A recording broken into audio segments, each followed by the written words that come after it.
kita semua. Baik, saya akan mempresentasikan proposal penelitian saya dengan tim Helena Pangaribuan, SKAP Nurse MKEP, Leni SKM SKAP Nurse MKes, Arifudin SSIT MKes, dengan judul Pengaruh Pelatihan Dukungan Kesehatan Jiwa dan Psikososial DKJPS terhadap Kecemasan Pandemi COVID-19 pada mahasiswa Poltekkes Kemenkes Palu jurusan keperawatan Prodi D4. Bab 1 latar belakang pandemi COVID-19 adalah bencana non-alam yang berdampak terhadap kesehatan jiwa psikososial masyarakat, di mana hasil riset masalah kesehatan jiwa dan psikososial dilakukan setelah tsunami pada tahun 2004 menunjukkan adanya peningkatan masalah kesehatan jiwa dan psikososial hampir 2 kali lipat setelah 12 bulan, yaitu gangguan jiwa berat, severe disorder, dari 2-3% menjadi 3-4% orang mengalami gangguan jiwa sedang ke berat, mild to moderate mental disorder, dari 10% menjadi 15% sampai 20%, sedangkan distress psikososial sedang ke berat, mild to psikososial distress mencapai 30-50%, dan distress psikososial sedang, mild psikososial distress 20-40%. Itu menurut WHO 2005 dan Monder dan kawan-kawan 2003. Masalah kesehatan jiwa dan psikososial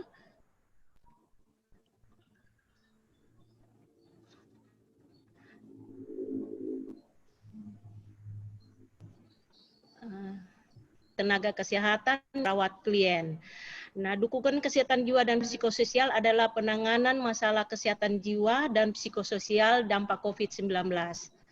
Penanganan yang tepat untuk mengatasi masalah kesehatan jiwa dan psikososial yang ditimbulkan oleh pandemi COVID-19, yaitu melalui pelatihan dukungan kesehatan jiwa dan psikososial atau DKJPS secara via daring.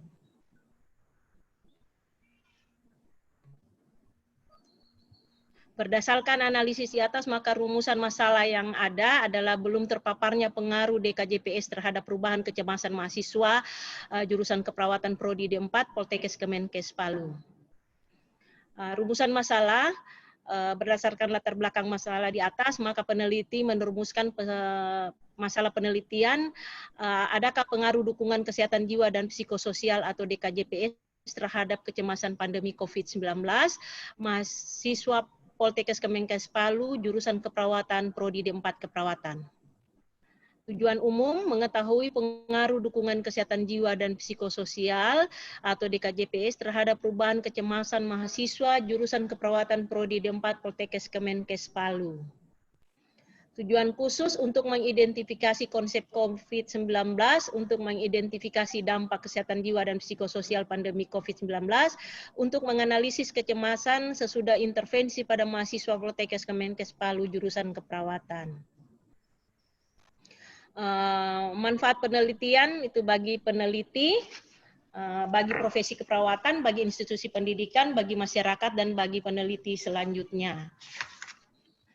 Tinjauan pustaka mungkin Bapak Ibu bisa melihat di proposal, yaitu isinya adalah konsep COVID dan konsep kecemasan. Bab 3, metode penelitian, jenis desain dan rancangan penelitian ini. Desain yang digunakan dalam penelitian adalah kuasi eksperimen dengan pendekatan pretest dan posttest, control group. Tujuan penelitian untuk mengetahui perbedaan kemampuan remaja dalam memenuhi tugas perkembangan psikososial dan emosi. Tempat dan waktu penelitian. Penelitian ini dilakukan di Poltekkes Kemenkes Palu, jurusan keperawatan Prodi D4 Keperawatan. Waktu penelitian September sampai Desember 2021. Populasi dan sampel. Populasi dalam penelitian ini adalah mahasiswa tingkat 1-2 berusia 17 sampai 20 tahun, dilakukan di Poltekkes Kemenkes Palu, jurusan keperawatan Prodi D4, dan pelatihan DKJPS melalui via daring. Sampel dan besar sampel. Besar sampel penelitian didapatkan responden sebanyak 100. Teknik pengambilan sampel adalah proposite sampling. Variabel penelitian, definisi operasional dan skala pengukuran. Variabel independen atau bebas itu yang adalah variabel yang dimodifikasi oleh peneliti untuk menciptakan suatu dampak pada dependen variabel. Variabel ini biasanya diamati, diukur untuk diketahui hubungannya dengan variabel lain. Dalam penelitian ini, variabel independen adalah pelatihan DKJPS. Variabel dependen atau terikat adalah suatu variabel akibat atau efek. Dalam penelitian ini, variabel dependennya adalah kecemasan COVID-19. Terima kasih, demikian pemaparan proposal saya kembalikan ke moderator. Oke, baik, terima kasih Ibu. Berikutnya kita akan mendengarkan masukan dari reviewer. Kepada Pak Miko kami persilakan.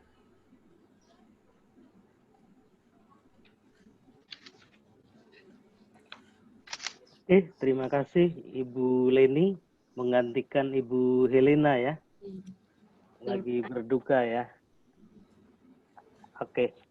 Mungkin bisa ditampilkan lagi slide-nya Ibu yang dari depan ya. Jadi yang pertama yang saran saya yang di latar belakang Ibu, latar belakang masalah. Ya, baik. Kalau di latar belakang masalah Ibu itu Ibu baru memunculkan yang fatality rate ya Bu ya, yang 1-3% ya Bu ya. Iya Pak. Itu kan sebenarnya angka dunia ya Bu ya, bukan angka Indonesia ya Bu ya.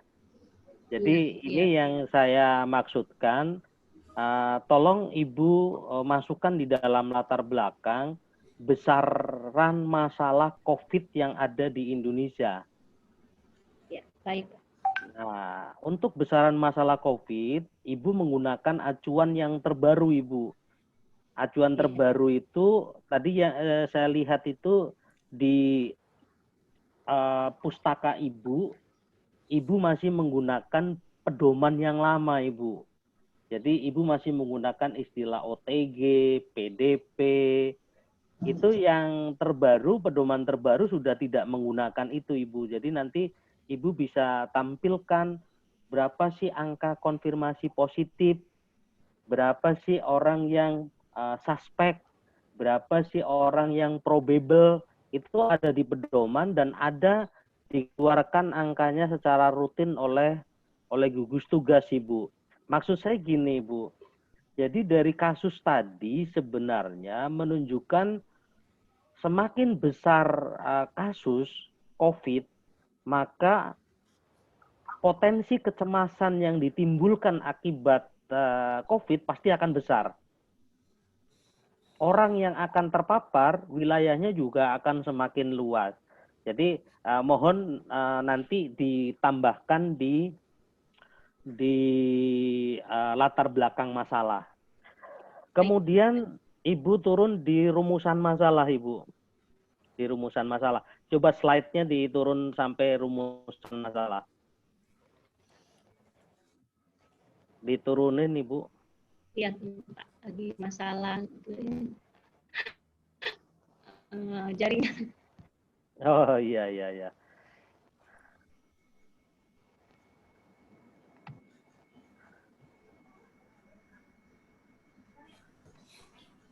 Nah, sebentar ya, di sini juga timbul pertanyaan saya. Tsunami itu 2004, Ibu ya? Salah ini Pak, 2018. Ini mohon September di sini masih tertulis tahun 2004, makanya tadi bingung, perasaan dulu saya ke sana tahun berapa, tsunami belum ada gitu loh. Oke, langsung turun lagi ke bawah Ibu yang di rumusan masalah. Terus turun lagi. Terus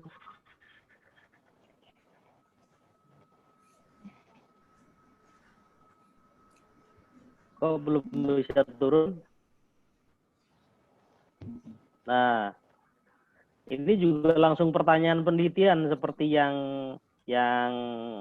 proposal-proposal yang lainnya. Itu ada kaidah-kaidah kita membuat rumusan masalah yang benar. Sampai di kesimpulan akhir adalah pertanyaan penelitian, apakah ada pengaruh dukungan kesehatan jiwa dan sebagainya. Ya, tolong diperbaikin rumusan masalah. Kemudian di tujuan, Ibu, langsung turun ke bawah tujuan. Di slide berikutnya.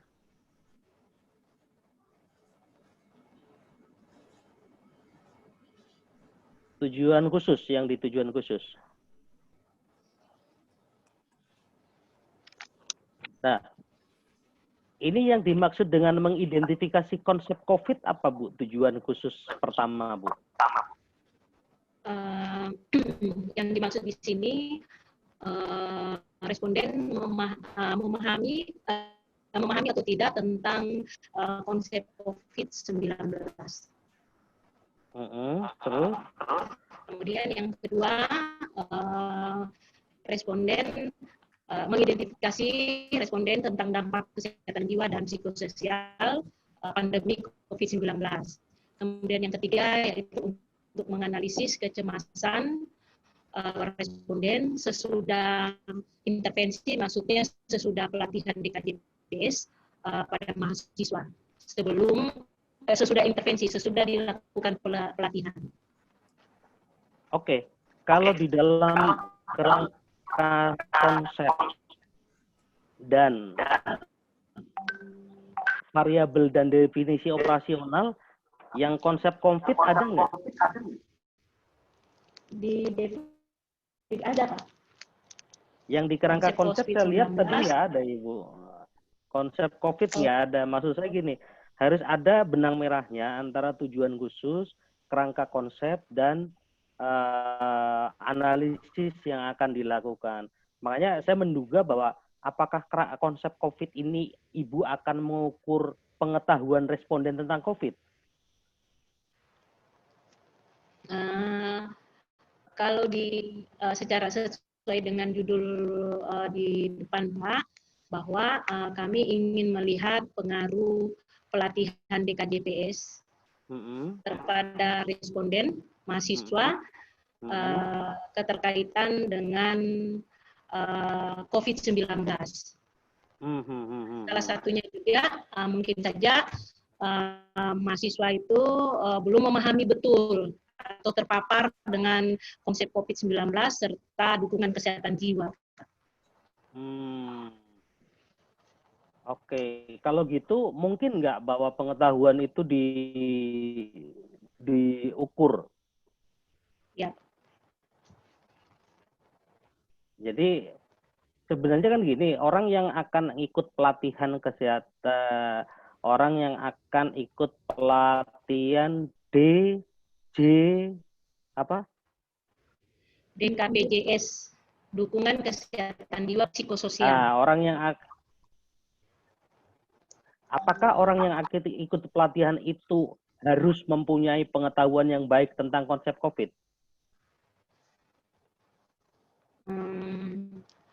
Sebetulnya Pak, di dalam ini mungkin saja dia mengalami kecemasan karena dia juga tidak memahami betul. Tapi di penelitian ini kita lebih berorientasi pada mengatasi kecemasannya oleh karena COVID-19 itu Pak. Karena kalau kita ketahui akibat kecemasannya itu bisa menurunkan imunitas seseorang. Oke, jadi yang saya tangkap kan gini, Ibu nanti kan sebagai pelatih ya. Halo, Ibu sebagai pelatih, melatih mahasiswa bagaimana cara mengatasi kecemasan kan sebenarnya Bu ya, akibat COVID ya. Iya. Iya kan? Nah, setelah itu Ibu mengukur kecemasan sebelum dan mengukur kecemasan sesudah kan? Begitu ya, Ibu? Iya. Jadi yang mengidentifikasi dampak kesehatan jiwa dan psikososial pandemik ini maksudnya apa? Ini yang sebelum ya? Yang tujuan kedua? Iya, sesuai dengan Pak, sebelumnya kita akan melakukan pretest. Berarti yang tujuan yang kedua itu pretest? Tujuan yang kedua mengidentifikasi. tujuan yang ketiga kan post-test kan, sesudah kan ini kan, Iya. sudah intervensi. Iya, Pak. Yang pretestnya yang tujuan kedua kan? Iya, Pak. Iya, iya. Ya, jadi maksudnya di pola bahasanya disamakan supaya kita yang membaca nggak bingung. Tadi kan saya bingung mengartikan apa ini yang dikatakan sebagai pretest gitu kan? Iya, Pak. Iya, seperti itu maksudnya Bu ya. Iya, Pak. Oke.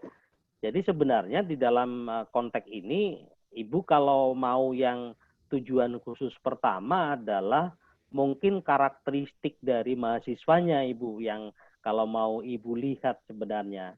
Jadi karakteristik mahasiswanya itu kan terdiri dari berbagai latar belakang sosial ya di keluarganya yang mungkin bisa berpengaruh terhadap bagaimana mengelola kecemasan sehingga jadi misalnya gini, ada mahasiswa yang orang tuanya itu kebetulan paham tentang ini.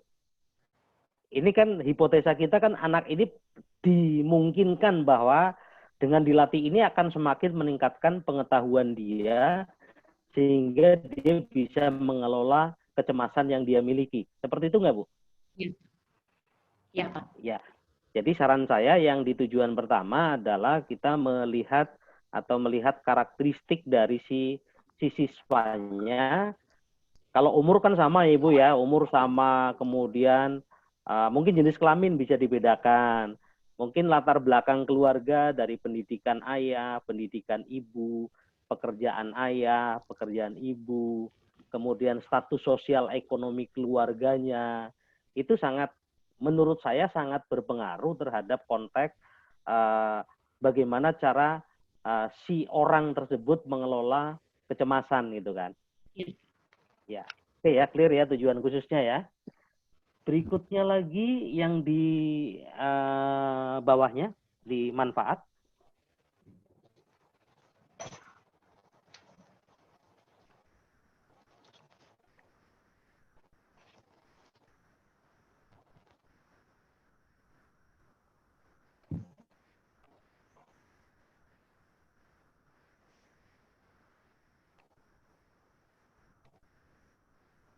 Belum bisa turun ya? Iya, Pak. Jaringannya ada. Sinyalnya ya. Ya. Oke, ini udah lengkap manfaat. Langsung ke pustaka.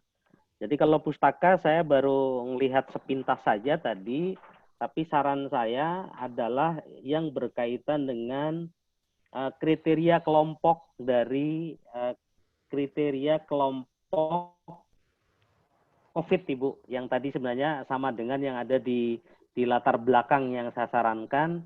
Semua Ibu pure ngambil dari yang ada di pedoman revisi yang terakhir.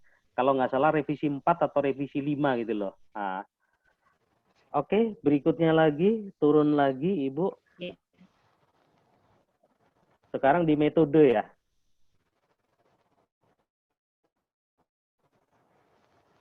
Metode penelitian. Jadi ini hanya satu kelompok diukur sebelum dan sesudah. Pertanyaan saya kenapa nggak pakai kontrol, Ibu? Iya, betul, Pak.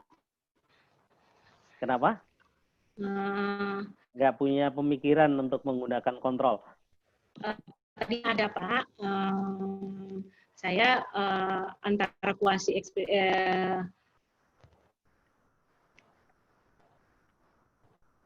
Enggak, saya hanya berpikir untuk potensi publikasi aja, Ibu.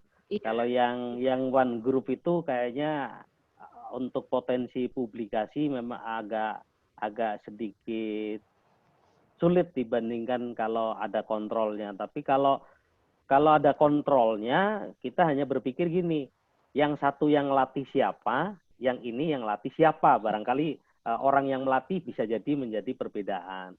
Atau konten dari pelatihannya sendiri itu juga bisa menjadi satu ide untuk kita membuat kontrol gitu loh, membuat kontrol. Baik, Pak. Terima kasih masukan. Ada nggak dari Direktorat Kesehatan Jiwa tentang pengelolaan kecemasan ini, Bu? Jadi kita bicara kecemasan secara umum ya. Iya, Pak. Ada nggak buku pedoman pengelolaan kecemasan yang diterbitkan oleh Direktorat Kesehatan Jiwa sebenarnya kan? Itu sebenarnya intervensi standar, tapi bukan hanya untuk COVID ya, tapi semua jenis gangguan jiwa sebenarnya. Iya. Pernah membaca itu, Ibu? Ya, ada Pak yang tentang pengelolaan kesehatan jiwa seperti kemarin pada saat terjadi gempa dan tsunami, itu kebetulan sama-sama dengan Prof. Budi Anakeliat itu melakukan ada buku yang menerbitkan tentang dukungan kesehatan jiwa yang seperti Bapak katakan bahwa secara umum itu ada. Jadi kalau nggak salah sekarang di puskesmas kan sudah ada klinik jiwa, Ibu ya? Ada. Sudah ada klinik jiwa. Maksudnya gini, saya hanya berpikir sebenarnya ini adalah ide penelitian Ibu untuk memberikan pelatihan jarak jauh dengan modul yang Ibu terbitkan sendiri ya? Atau modulnya dari siapa ini, Bu? Modul standar apa bukan? Kita memakai modul standar, Pak. Modul standar yang dipakai oleh puskesmas atau oleh WHO? Yang kita pakai di sini, Pak, karena kebetulan sesuai dengan manfaat penelitiannya itu khususnya untuk perawat, bahwa khususnya perawat komunitas itu bisa mengembangkan. Jadi kita memakai modul yang dari puskesmas. Oke. Berarti memang ya, ini memang modul standar yang sudah digunakan oleh puskesmas.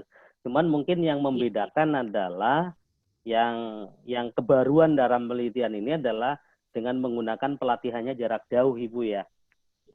Itu saja perbedaannya, Pak. Ya. Jadi nanti keluaran dari penelitian ini diharapkan bahwa metode untuk lebih mengimplementasikan buku pedoman tadi, salah satu diantaranya, mungkin di buku pedoman tadi kan ada kan, bagaimana cara mengimplementasikan. Nah, kita menawarkan dengan metode daring, karena situasinya adalah situasi pandemi gitu kan. Oke. Itu salah satu novelty yang bisa dimunculkan juga di depan, Ibu, di latar belakang. Di latar belakang. Oke, dilanjut, Ibu, di bawahnya lagi.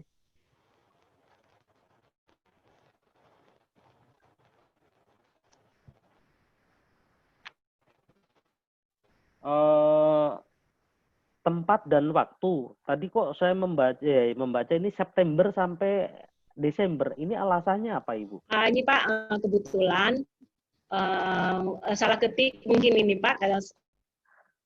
Saya berkaitan dengan bagian Bitma, mungkin Pak Fahmi bisa menjelaskan. Biasanya setelah ACC dari Bapak reviewer, Bapak kapan kita bisa turun itu mungkin sekitar bulan Februari atau Maret atau April, mungkin nanti saya konfirmasi ulang dengan bagian Bitbang dalam hal ini Pak Fahmi. Ya. Jadi kalau waktu penelitian itu kan dimulai dari nanti muncul di penganggaran, Ibu ya. Yeah. Kalau September sampai Desember nanti Ibu bisa kena di masalah anggaran gitu. Yeah. Jadi beda antara waktu penelitian dengan waktu puldat. Waktu puldat boleh September, Oktober, November gitu misalnya. Tapi kalau waktu penelitian tetap menggunakan periode waktu seperti yang dikeluarkan dari Pak Fahmi nantinya. Iya, Pak. Ini boleh April. Kemudian mungkin mohon izin untuk ini nanti diperbaiki saja, Bu. April sampai November. Ya. April sampai November. Iya. Ya, terima kasih Pak Fahmi. Maaf menyalahi ini, Pak. Oke, untuk ya monggo silakan aja. Untuk tempatnya ini di mana dilakukan, Ibu? Di jurusan Poltekkes jurusan keperawatan Prodi D4 Keperawatan. Ini semester berapa sampai semester berapa, Ibu? Itu kami mengambil tingkat 1 dan tingkat 2, Pak. Alasannya apa, Ibu? Semester 2 dan semester 4. Alasannya kenapa? Karena kalau tingkat 1 dan tingkat 2, mereka kan baru memulai perkuliahan, Pak. Oke, mungkin itu nanti dimasukkan ya. Jadi kita memilih kelompok, memilih semester ini dengan alasan apa gitu kan. Baik, Kan Pak. kalau saya kan bisa bertanya kenapa nggak ngambil yang semester di atasnya gitu kan. Jadi tentunya ada alasan yang ilmiah yang Ibu sampaikan. Oke, lanjut lagi, Bu.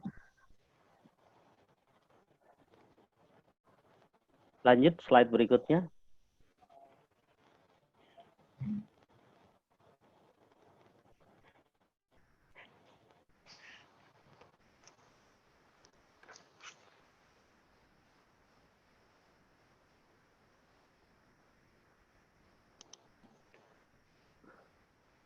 Belum muncul Ibu ya? Ya, maaf Pak, karena jaringan agak gangguan di sini, jadi agak lambat. Oke, jadi tadi yang populasinya adalah mahasiswa semester 2 dan semester 4. Itu populasinya ya. Dari D4 ke perawatan. Kemudian sampelnya berapa banyak, Ibu? Dari hasil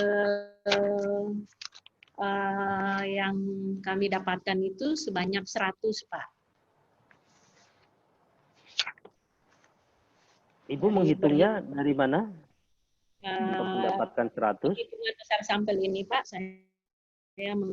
kami menggunakan uji pendugaan perbedaan antara 2, di mana rata-rata berpasangan dengan derajat kecemasannya 5% dan kekuatan ujinya 95%. Dan uji hipotesisnya 1 sisi, Pak. Nah, untuk mengantisipasi kemungkinan subjek yang terpilih drop out itu sebesar 30%, maka pertimbangan besar sampel kami dapatkan itu 100, Pak. Dan teknik pengambilan sampel yang kami pakai itu adalah purposive sampling. Oke. Jadi ini kan satu kelompok Ibu ya, satu kelompok ya. Jadi besar sampelnya Ibu menggunakan besar sampel untuk uji T berpasangan Ibu. Oh iya. Kan satu kelompok, kecuali Ibu akan menggunakan kontrol ya.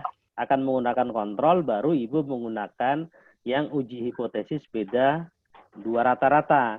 Tapi karena satu kelompok, maka Ibu menggunakan rumus besar sampel untuk yang satu kelompok yang berpasangan ya, before and after. Kemudian sebenarnya ada berapa sih jumlah total mahasiswa semester 2 dan 4, Ibu? Ini kan Ibu ngambil 100. Ya. Jumlah mahasiswa D4 tingkat 1 dan 2, Pak, kebetulan yang mahasiswa baru ini jumlahnya yang tingkat 1 itu 72 dibagi 2 kelas, kemudian 2 itu dibagi juga 2 kelas, ada 100 lebih, Pak. Totalnya 100 lebih? Untuk yang semester 4 100 lebih ya? Iya, yang semester 4. Oke. Padahal jumlah sampel yang dibutuhkan 100, Ibu ya? Iya. Oke, jadi cara mengambilnya menurut saya mending proporsional saja, Ibu.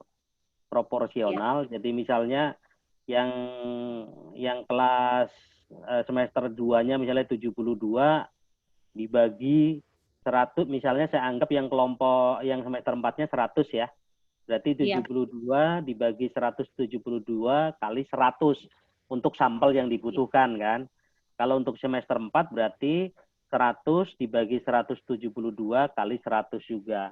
Nanti Ibu akan mendapatkan alokasi sampel yang proporsional baik di semester 2 maupun di semester 4. Lah cara mengambilnya saya sarankan dengan sistematik random, Bu. Iya, terima kasih, Pak. Sistematik random ya. Sudah biasa melakukan sistematik random? Saya kebetulan penelitian untuk di Poltekkes ini, Pak. Oh iya, ya. Nggak, jadi ini bisa pakai nanti ada kayak apa rumus di Excel Bu yang bisa sekali langkah jebret nomor sekian yang bisa terpilih gitu nantinya. Oke, lanjut lagi Ibu. Lanjut lagi.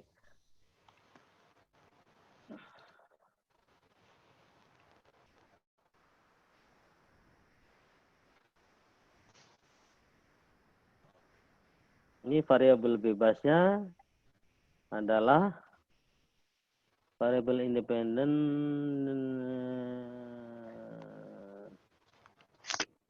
Terus lanjut lagi Bu.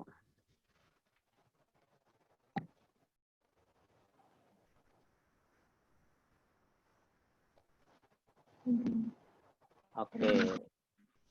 Terus lanjut.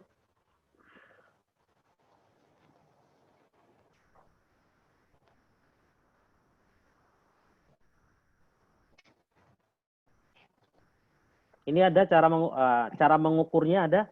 Cara mengukurnya gimana, menggunakan kuesioner apa. Ada ya? Saya tidak masukkan di PowerPoint. Ya, skala ukurnya apa, kemudian nanti analisisnya seperti apa. Kemudian yang belum muncul juga adalah lama Ibu pelatihannya berapa jam, frekuensinya berapa kali.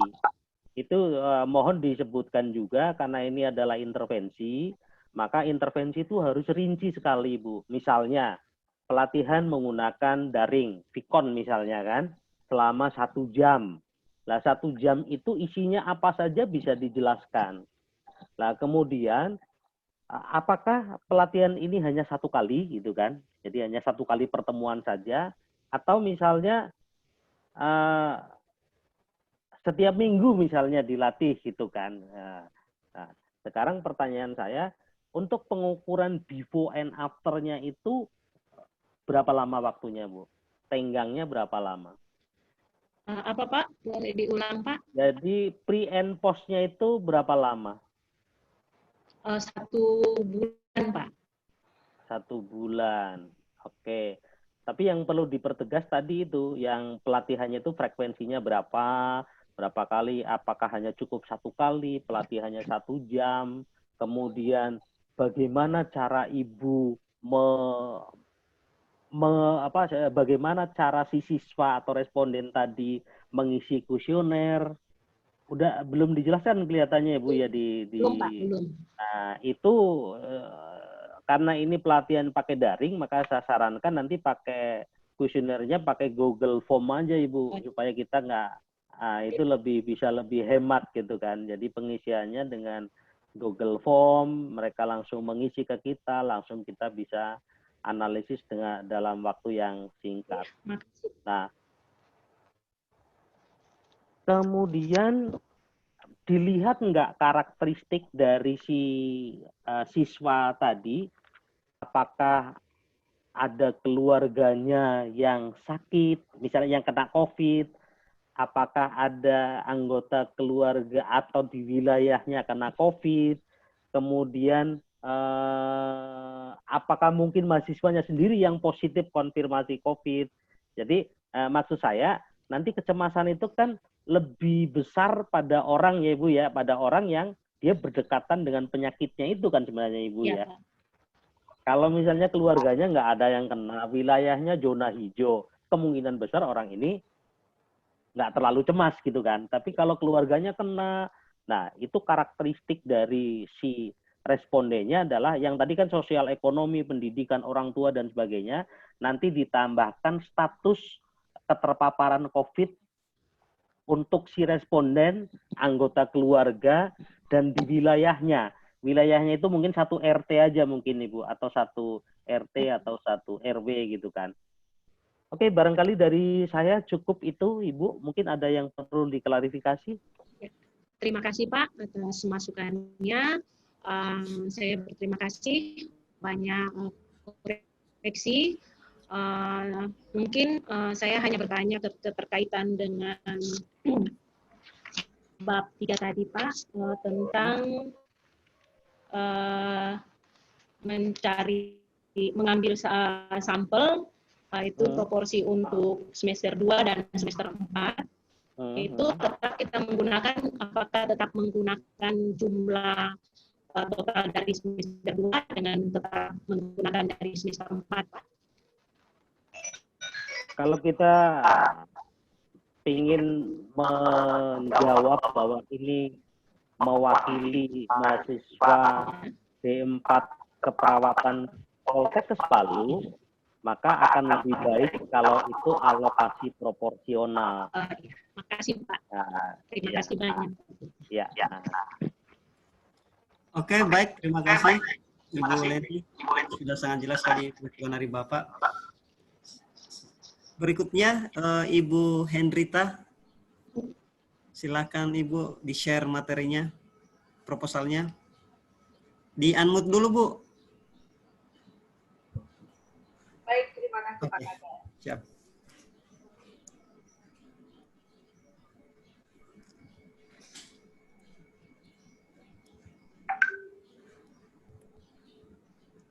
Jadi waktu yang telah disiapkan untuk satu presenter itu 30 menit totalnya. Itu sudah dengan diskusi. Baik, Pak Kada. Ya. Tadi saya lewat ya, Pak. Oh, lewat dikit, Pak. Enggak apa-apa. Tadi karena sinyalnya Ibu Leni kayaknya kurang itu. Kurang bagus sinyalnya beliau. Mohon maaf, apakah sudah kelihatan? Sudah, Bu. Bisa di slide show saja. Sebentar saya.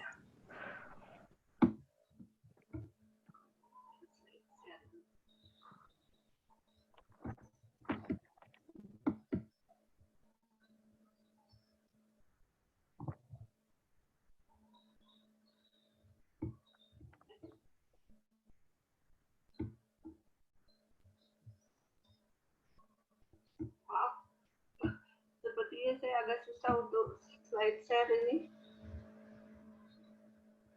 Di atas, Ibu. Iya Pak.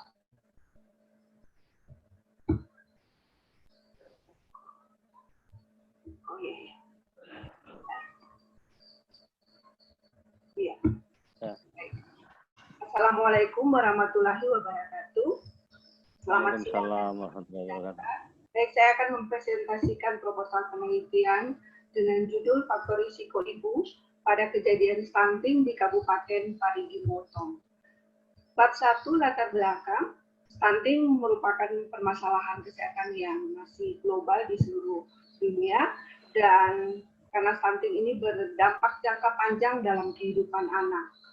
Berdasarkan data, 150,8 juta balita di dunia mengalami stunting, dan 55% berada di Asia. Kemudian untuk Indonesia sendiri berada pada posisi ketiga tertinggi, yaitu 36,4% di Asia Tenggara setelah Timor Leste dan India. WHO sendiri memproyeksikan bahwa jika penanganan stunting tidak dilakukan dengan baik, bahwa pada tahun 2025 akan terdapat 127 juta balita yang akan mengalami stunting. Kemudian, sebentar Pak ini. Kemudian berdasarkan riset kesehatan dasar atau Riskesda tahun 2018, selama 5 tahun ini memang terdapat penurunan angka stunting di Indonesia, yang pada tahun 2013 itu 37,2%, dan pada tahun 2018 menurun menjadi 30,8%. Akan tetapi ini masih menjadi permasalahan karena masih di atas angka standar yang ditetapkan WHO, yaitu sebesar 20%. Provinsi Sulawesi Tengah sendiri berada pada peringkat ke-14 dengan jumlah balita stunting sebesar 32,3%. Untuk Kabupaten Parigi Motong berada pada urutan ke-7 dari 13 kabupaten yang ada di Sulawesi Tengah dengan jumlah kasus stunting 21,5%. Penelitian ini saya memfokuskan pada faktor risiko ibu karena ibu berperan penting dalam upaya penanggulangan permasalahan gizi di dalam keluarga. terutama pada 1000 hari pertama kehidupan yang merupakan titik kritis dalam jangka panjang untuk berulangnya siklus kehidupan balita yang mengalami stunting.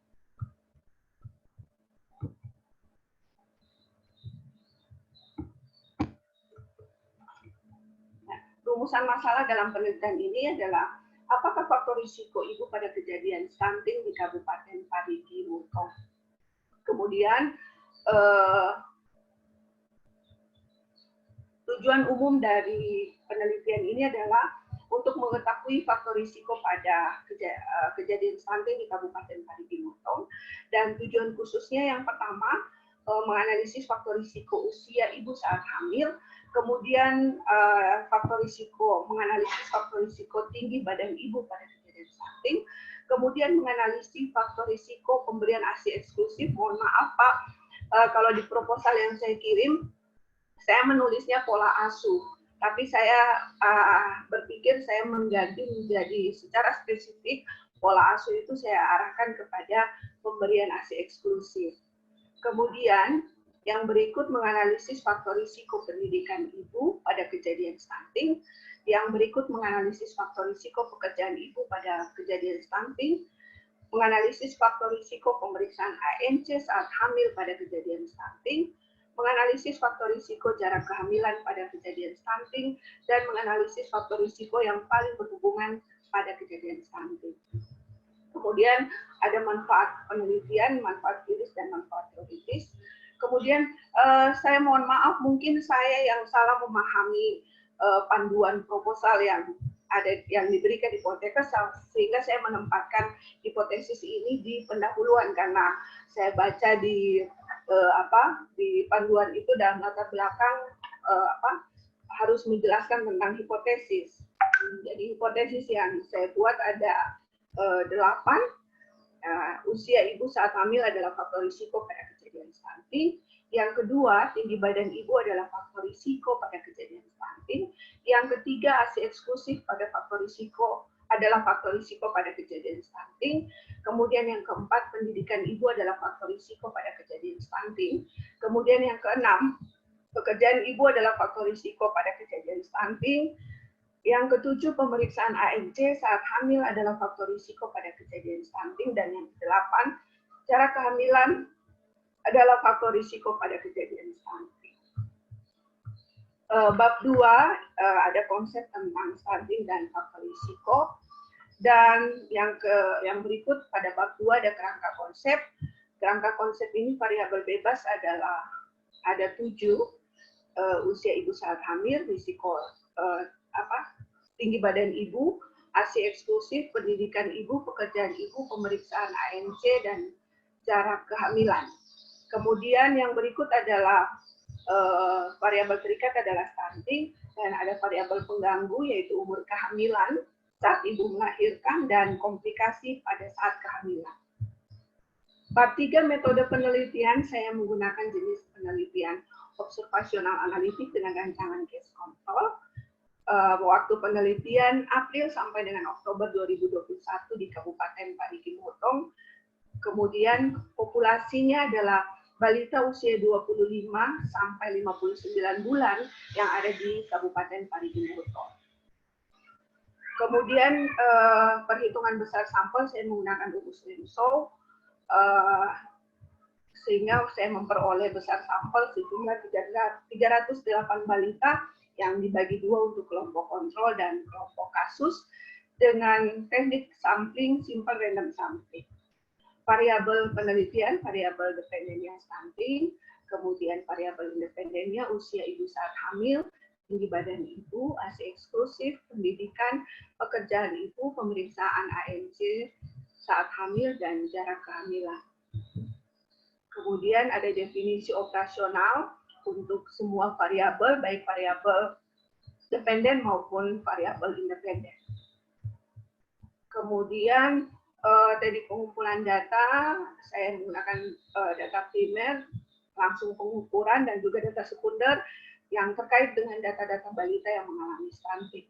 Kemudian analisis data, saya menganalisis data secara univariat, bivariat, dan multivariat dengan menggunakan regresi multisplit. Dalam penelitian ini saya menggunakan lembar dokumentasi penelitian sebagai instrumen penelitian saya. Seperti ini yang saya bisa tampilkan. Iya, saya kira demikian yang bisa saya sampaikan dari proposal penelitian saya, dan saya sangat mengharapkan masukan dari Bapak. Terima kasih. Saya kembalikan ke moderator. Ya, terima kasih Ibu Henrita. Oh, silakan Pak Miko untuk menyampaikan masukan.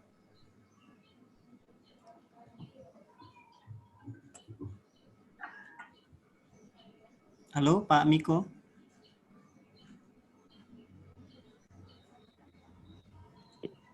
Maaf, masih unmute. Oh iya. Ya. Oke. Terima kasih Ibu Henrita yang sudah memaparkan proposalnya. Iya, Pak. Saya ada beberapa klarifikasi untuk yang di latar belakang masalah, Ibu. Iya, Pak. Kalau data dari TPN 2K, jadi yang dari Bank Dunia, Ibu ya. Ya, di Parigi Mautong itu ada berapa desa yang diintervensi stunting, Ibu? Kalau yang di ini ada 10 desa, Pak. Jadi 10 desa itu ada di 5 kecamatan. Jadi rencana saya ini akan fokus ke 5 kecamatan tersebut. Oh, jadi mengambilnya fokus di 5 kecamatan tersebut, Ibu ya? Iya, Pak. Oke, itu mohon nanti dimunculkan di latar belakang, Ibu, sampai Ibu kenapa sih memilih lokasi Parigi Mautong, karena Parigi Mautong adalah salah satu wilayah yang merupakan daerah prioritas pengentasan stunting ya secara nasional, di mana ada 5 desa yang merupakan daerah desa prioritas stunting ya, Bu ya. 10 desa di 5 10 desa. Oke. Kemudian itu juga nanti akan muncul juga di lokasi penelitian yang di bagian bab metodologi, Ibu. Metodologi. Maaf, Dok, di yang proposal yang saya kirim itu saya memasukkan, cuma memang di PowerPoint saya tidak menuliskan mungkin. Oh iya, oke. Berarti saya yang udah liar bacanya ini, Bu. Terlalu banyak mungkin ya, Dok. Oke, jadi ini hanya untuk penekanan kita bahwa Parigi Mautong merupakan salah satu daerah prioritas secara nasional. Baik. Oke. Berikutnya lagi, kenapa Ibu memilih, ini intervensinya termasuk intervensi spesifik atau sensitif menurut Ibu? Intervensi saya tidak melakukan intervensi apa-apa sebenarnya. Bukan dalam konteks faktor risikonya itu termasuk faktor risiko sensitif atau yang spesifik nih? Kalau saya merasa ini lebih spesifik ya, Dok. Spesifik ya, oke. Jadi sebenarnya di latar belakang diceritakan bahwa sebenarnya faktor yang berkaitan dengan stunting itu sangat banyak gitu kan, sangat banyak, bukan hanya dari aspek kesehatan, tapi dari juga aspek non kesehatan. Itu juga perlu digambarkan di dalam latar belakang kalau itu belum muncul, sampai kita hanya berkonsentrasi pada yang berkaitan dengan masalah kesehatan, khususnya yang melekat pada diri si ibu itu sendiri. Oke. Sekarang pertanyaan saya lagi, ini kan sebenarnya udah agak novelty-nya, karena novelty-nya itu adalah spesifik di Parigi Mautong, kemudian pada daerah prioritas nasional. Kemudian saya masuk langsung ke kerangka konsep, Ibu. Ya. Oh, sebelum kerangka konsep tadi di bab tinjauan pustaka, ya. Mohon Ibu sampaikan peta jalan untuk penelitian ini. Yang diharapkan dari penelitian ini kan pertama artikel, Ibu ya? Iya. Artikel. Selain artikel apa lagi, Ibu? Mungkin tahun pertama atau tahun kedua itu target artikel yang akan Ibu telurkan. Karena kalau saya lihat kemarin yang di-share ke kami untuk panduan ini bahwa untuk kita untuk penelitian pemula itu sampai di artikel ini ilmiah, Pak. Artikel ilmiah. Walaupun ada potensi juga beberapa penelitian yang sampai HKI ya Bu ya. Ya, tapi dalam konteks penelitian Ibu sampai artikel ilmiah, kalau mungkin juga menurut saya di jurnal yang proceeding Ibu. Oh iya. Yang di proceeding, artikel yang diterbitkan di proceeding, tapi dengan jenis analisis yang berbeda Ibu. Jadi nanti Ibu bisa melakukan berbagai jenis analisis untuk variabel independennya, Ibu bisa dijadikan variabel utama dan sebagainya. Pilih 1, 2 yang menjadi utama, lainnya confounding. Nah, terus di dalam konteks ini, Ibu, ini kan confoundingnya cuma 2, Ibu ya. Iya, betul. Analisis regresi logistiknya seperti apa? Mohon Ibu ceritakan. Yang umum kan utamanya cuma 1 atau 2, lainnya confounding. Ini kan utamanya ada 7, confoundingnya cuma 2, Ibu. Apa pertimbangan Ibu seperti itu gitu kan? Baik, pertimbangan saya begini, Prof. Rencananya saya dalam multivariat nanti yang akan saya regresi logistik kan hanya variabel independen yang secara bivariat berhubungan, Pak. Kemudian kalau untuk variabel confoundingnya ini saya kendalikannya hanya di ini saja, Pak. Dari awal saya sudah merestriksi kalau pada saat saya mengambil responden, saya tidak akan mengambil ibu atau responden yang umur kehamilannya tidak cukup pada saat melahirkan dan mengalami komplikasi pada saat hamil. Seperti itu rencana saya. Jadi yang confounding itu malah dikeluarkan Ibu ya? Iya, saya restriksi dari awal, Pak. Kalau seperti itu maksud sih Ibu, nggak usah dimasukkan di sini Bu. Iya, karena kalau orang membaca ini, pasti analisisnya adalah regresi logistik dengan model faktor risiko Ibu. Dengan umur kehamilan dan komplikasi bersalin itu menjadi confounding. Kalau memang ini tidak mau dilakukan analisis, maka kalau saya yang Ibu restriksi tadi masukkan aja di dalam inklusi dan eksklusi. Jadi yang eksklusinya adalah umur kehamilan dan komplikasi dikeluarkan kan Bu kan? Nggak diambil kan? Ya, betul. Tapi Pak, maaf ya. Saya gimana?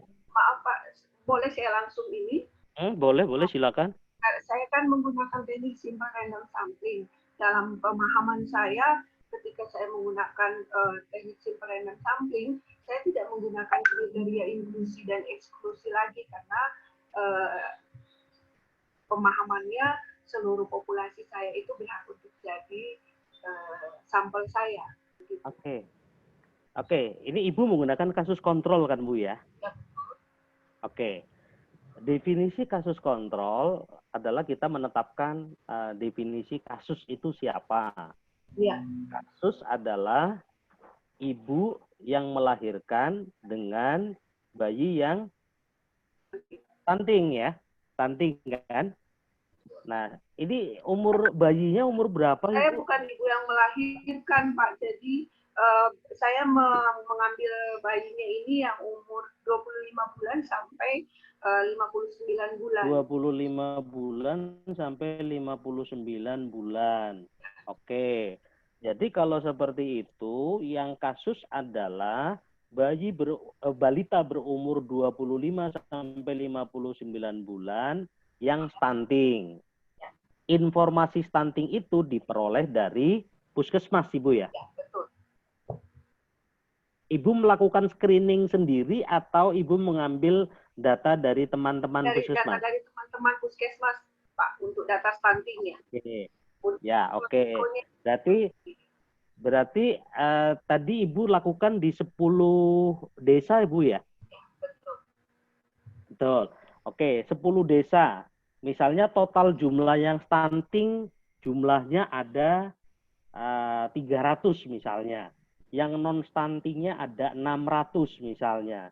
Maka sampel ibu tadi ketemu berapa? 308. Oh, 308. Oke, anggaplah ini yang kasus itu ada 350 ya. Ibu butuh 308 ya.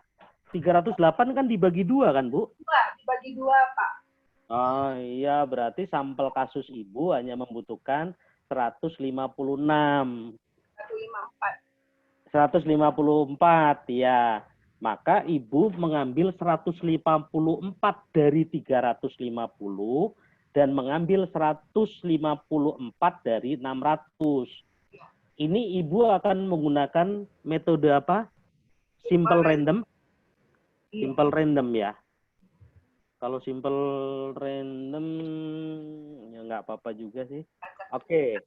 Kalau seperti itu, memang untuk yang umur kehamilan dan komplikasi persalinan belum bisa kita detek karena kita belum wawancara kepada si ibunya kan sebenarnya, Bu.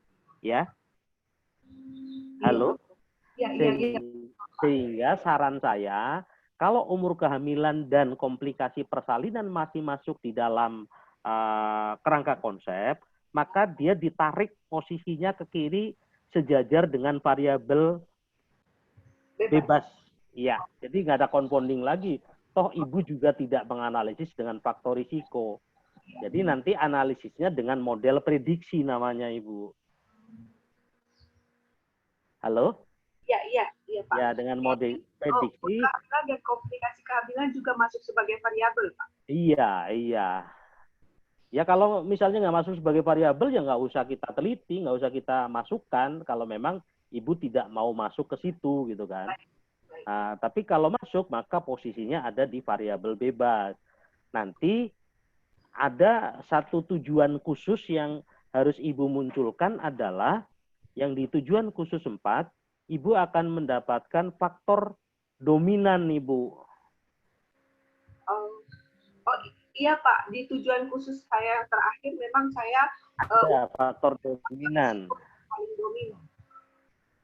Oke, jadi itu sudah clear dengan kerangka konsep yang seperti kalau yang umur kehamilan ditarik ke kiri, Bu. Tapi kalau umur kehamilan tetap ditaruh di tengah, kita nggak bisa mengatakan faktor dominan, Ibu. Oh iya. Nah, oke, clear. Ya. Langsung turun lagi ke bawah. Kasus kontrol, lah nanti yang perlu ibu benar-benar jelaskan adalah yang berkaitan dengan setelah sampel ibu itu ketemu dengan ibu melakukan simple random ya, kan ketemu kasus, ketemu kontrol, persebarannya ada di berapa. Jadi misalnya desa A kasusnya berapa, kontrolnya berapa dan sebagainya. Kemudian butuh berapa orang di dalam pengorganisasian pengumpulan data, itu nanti tolong Ibu ceritakan di dalam proses pengumpulan data, Ibu. Kemudian yang saya tanyakan, ini kasus stuntingnya tahun berapa, Ibu? Bagaimana, Pak? Jadi, Ibu kan dapat data dari Puskesmas tentang bayi stunting. Ya. Bayi stunting pengukuran yang berapa waktu yang lalu? Saya rencananya pengukuran untuk 2 tahun yang lalu paling lama, Pak. Oke. Itu harus muncul di dalam definisi populasi dan definisi sampel, Ibu. Iya. Jadi populasi dalam penelitian ini adalah bayi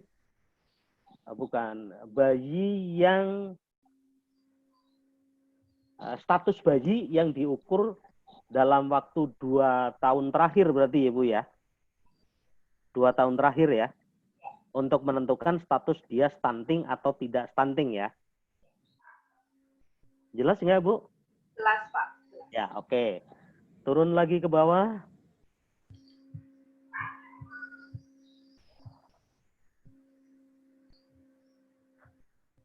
Terus? Ini definisi operasional. Ya. Nah, pertanyaan saya, untuk kuesioner ini Ibu mengadop atau meng-create sendiri? Saya tidak menggunakan kuesioner, Pak, karena dalam pemahaman saya kalau saya membuat kuesioner itu isinya tentang beberapa pertanyaan. Ya, tapi saya hanya membuat lembar dokumentasi yang isinya untuk menanyakan faktor-faktor risiko ibu yang saya teliti. Iya, lembar dokumen maksudnya seperti apa, Ibu? Saya bikin sendiri, ini ada di bagian akhir saya tampilkan. Ini yang seperti ini saja, Pak. Nah, kalau seperti ini, Ibu, ini kemungkinan terjadi kesalahan di dalam pengisian, kemungkinan terjadi kesalahan di dalam input data, itu kemungkinan besar sekali, Ibu. Jadi saran saya tetap dibuat seperti model kuesioner standar, misalnya umur dalam bulan, ASI ya tidak, atau berapa lama dia menyusui dan sebagainya, itu tetap menggunakan kuesioner standar, Ibu. Kuesioner standar. Karena kalau seperti ini, saya mengisinya antara saya dengan teman saya mungkin akan berbeda persepsinya. Jadi makanya nanti ada namanya kuesioner dan cara pengisian kuesioner. Oh iya. Nah, cara pengisian, karena yang melakukan kan bukan Ibu, saya yakin Ibu akan menyuruh enumerator. Enumerator tersebut harus dilatih sehingga pemahamannya harus sama. Oke, barangkali itu Ibu yang bisa kami sampaikan. Baik, Pak. Jadi untuk yang kekurangannya, yang belum sesuai dengan pedoman, mohon dilengkapi. Baik. Terima kasih. Boleh saya bertanya, Pak? Boleh, silakan. Terkait dengan pengambilan sampel untuk penelitian kasus dan kontrol, saya pernah baca ada referensi yang mengatakan bahwa sebaiknya untuk kelompok kontrol kita mengambil dari luar lokasi penelitian kita. Apakah bisa seperti itu, Pak? Oke, saya jelaskan. Kalau di dalam teori kasus kontrol itu ada 2 jenis asal dari kontrol. Yang pertama adalah penelitian yang sifatnya facility based, maka kita mengambil misalnya orang yang didiagnosis di puskesmas misalnya pasien puskesmas, maka kita mengambil pasien kontrol yang di puskesmas tersebut. Tujuannya apa? Untuk kesamaan diagnosis, Ibu. Nah, sekarang ada juga yang sampel itu diambil dari tetangga kasus. Dari tetangga kasus misalnya. Ini untuk pendekatan bahwa kemungkinan faktor risiko dari sosial, misalnya apa status ekonomi atau apa, itu lebih mendekati antara kasus dan kontrol. Sehingga kalau yang menurut jawaban dari pertanyaan Ibu tadi, kalau saya justru kontrol itu tetap diambil pada lokasi yang sama dengan kasus. Kalau bisa yang paling berdekatan rumahnya dengan kasus. Kecuali kita kasus kontrol itu ada 2 lagi, Bu. Matching dan no matching, Bu. Kalau matching bisa di tempat yang berjauhan sekalipun nggak masalah, asalkan dia matching umur, matching apa dan sebagainya. Mungkin itu, Bu. Baik. Terima kasih banyak, Pak. Ya, sama-sama. Baik, terima kasih. Saya kembalikan ke moderator. Oke, baik Ibu Ita. Banyak sekali masukan tadi. Semoga bisa menyempurnakan isi proposal dari Ibu. Berikutnya, presenter ketiga, Ibu Marlina. Apakah sudah siap? Iya, Pak, sudah. Oke, silakan Bu di-share.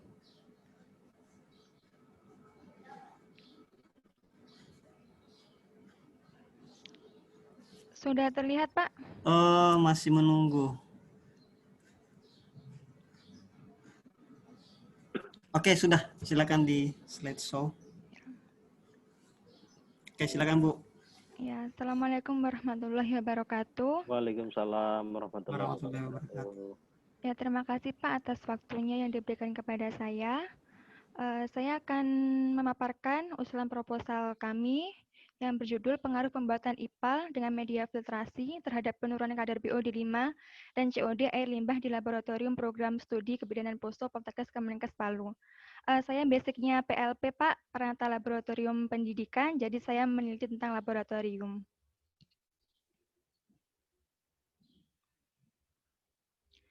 Latar belakangnya yaitu selama ini kita tahu bahwa keberadaan laboratorium sangat penting sebagai salah satu unit penunjang kegiatan akademik mahasiswa, dan laboratorium yang baik adalah laboratorium yang mempunyai sistem manajemen K3.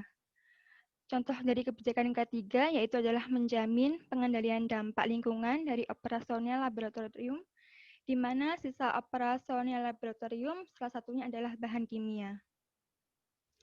Tetapi selama ini kita kurang memperhatikan sistem K3 di lab, karena kita selama ini menganggap bahwa bahan kimia di lab jumlahnya sangat kecil, kemudian penggunaannya tidak secara berkala, dan risiko bahaya yang sering dianggap terlalu kecil. Namun, jika prosedur yang dilakukan tidak sesuai, tidak menutup kemungkinan akan terjadinya risiko yang tidak diinginkan. Oleh karena itu, perlu adanya penanganan khusus dalam mengelola bahan berbahaya dan beracun di tiap laboratorium.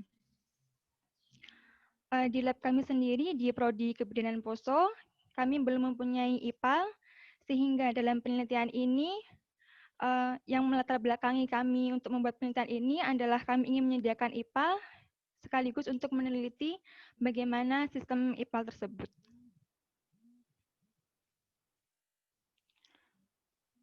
Rumusan masalahnya yaitu adalah apakah ada pengaruh pembuatan IPAL dengan media filtrasi terhadap penurunan kadar BOD5 dan COD air limbah di Laboratorium Prodi Kebidanan Poso. Kemudian ada tujuan umum dan tujuan khususnya. Tujuan umumnya yaitu untuk mengetahui pengaruh pembuatan IPAL dengan media filtrasi terhadap penurunan kadar BOD5 dan COD air limbah di Lab Prodi Kebidanan Poso. Dan tujuan khususnya ada dua, yaitu mengidentifikasi kadar BOD5 dan COD air limbah sebelum diolah di IPAL dengan media filtrasi dan sesudahnya. Manfaat teoritisnya, kami berharap bisa menjadi bahan masukan dan referensi mengenai manajemen K3 Lab, dan manfaat praktisnya dapat meningkatkan manajemen K3 Lab dan mengurangi dampak yang ditimbulkan dari pencemaran air limbah yang langsung dibuang ke lingkungan. Ini adalah kerangka penelitiannya, Pak.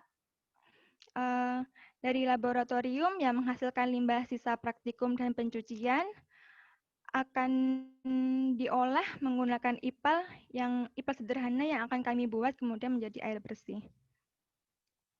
Kami berharap bahwa penelitian ini adalah penelitian yang berkelanjutan, sehingga kami membuat roadmap penelitian sehingga dapat menghasilkan laboratorium pendidikan yang ramah lingkungan, yaitu pada tahun pertama penyediaan fasilitas IPAL, kemudian tahun kedua peningkatan kesadaran pengguna laboratorium, kemudian tahun ketiga evaluasi efektivitas penggunaan IPAL terhadap lingkungan, dan tahun keempat pengembangan IPAL.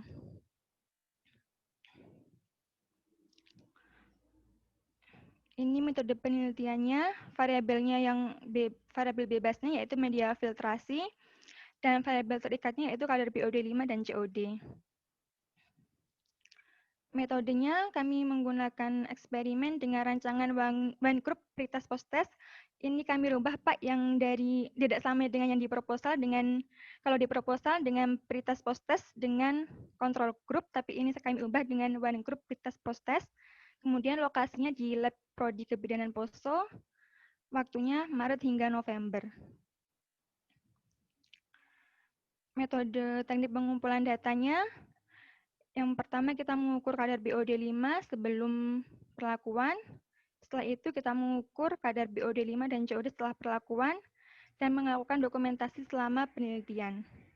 Analisisnya menggunakan analisis data univariat dan regresi logistik sederhana.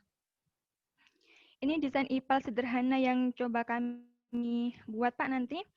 Yang pertama akan ada proses pengendapan dengan tawas, kemudian akan dialirkan air limbahnya, akan masuk kepada tabung kedua, yaitu untuk filtrasinya. Ini nanti akan kami ubah-ubah karena kita kan menggunakan regresi logistik sederhana. Jadi nanti pada media filtrasinya akan kita ubah-ubah untuk mencari mana media filtrasi yang terbaik.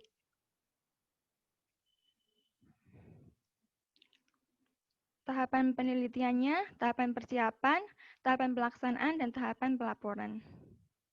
Ini alur penelitian kami. Kemudian untuk luarannya, kami menargetkan artikel ilmiah yang dimuat di jurnal nasional. Kami sudah menargetkan pada tahun 2021 akan disubmit ke jurnal tema PELA, yaitu Jurnal Manajemen Pengelolaan Lab yang dimiliki oleh Universitas Andalas. Kemudian akan kami daftarkan ke HKI yang berupa paten sederhana. Dan ini merupakan produk TTG dan juga desain. Untuk anggaran biayanya yaitu 15 juta dengan rincian terlampir dalam proposal. Ya, terima kasih Pak. Selanjutnya saya serahkan kepada moderator dan reviewer. Oke, baik Ibu Lina. Mohon jangan di-end dulu ya ini presentasinya. Berikutnya masukan dan pertanyaan dari reviewer kepada Pak Miko, kami persilakan.